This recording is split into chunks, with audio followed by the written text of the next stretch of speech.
Assalamualaikum warahmatullahi wabarakatuh.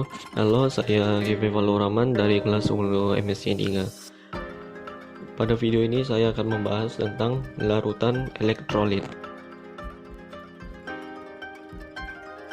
Larutan adalah yang antar zat penyusunnya tidak memiliki bidang batas dan bersifat homogen di setiap bagian campuran.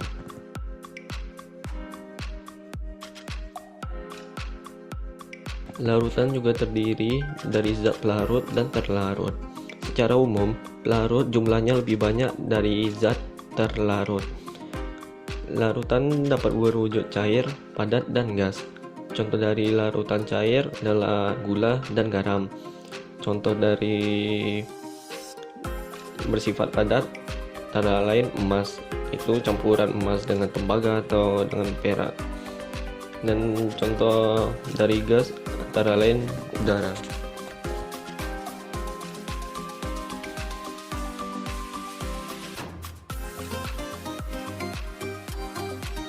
Berdasarkan daya hantar listrik, larutan dibagi menjadi elektrolit dan non-elektrolit. Elektrolit merupakan suatu zat yang ketika dilarutkan akan menghasilkan larutan yang dapat menghasilkan arus listrik. Semakin banyak ion, semakin kuat daya hantarnya. Elektrolit juga dibagi dua, yaitu elektrolit kuat dan lemah. Elektrolit kuat dapat menghantarkan listrik dengan baik, walaupun konsentrasinya kecil. Elektrolit lemah dapat menghantarkan listrik dengan lemah, walaupun konsentrasinya besar. Elektrolit kuat dan lemah terdiri dari senyawa ion dan kovalen yang bersifat polar. Non-elektrolit adalah tidak dapat menghantarkan arus listrik ketika dilarutkan. Larutan yang tidak dapat menghantarkan arus listrik disebabkan karena zat-zat tersebut berwujud molekul-molekul netral yang tidak bermuatan. Non-elektrolit terdiri atas senyawa kovalen yang non-polar. Pada gambar tersebut terdapat perbedaan elektrolit dan non-elektrolit. Sebagai contoh, larutan elektrolit NaCl dilarutkan di dalam air. NaCl di dalam air akan terurai menjadi ion positif dan ion negatif yang bergerak bebas. Sebagai contoh non-elektrolit, gula dilarutkan di dalam air. Molekul gula di dalam air tetap bersatu, tidak berubah menjadi ion yang berakibat tidak dapat menghantarkan listrik. Untuk membedakan elektrolit kuat, lemah, dan non-elektrolit dapat dilakukan dengan cara bola lampu yang dihubungkan kabel menuju sumber arus listrik, kemudian dihubungi ke elektrode positif dan negatif. Elektrode tersebut dimasukkan ke dalam air yang sudah dicampur dengan larutan. Pada gambar pertama terdapat hasil percobaan, yaitu elektrolit kuat dengan lampu terang, gelembung banyak.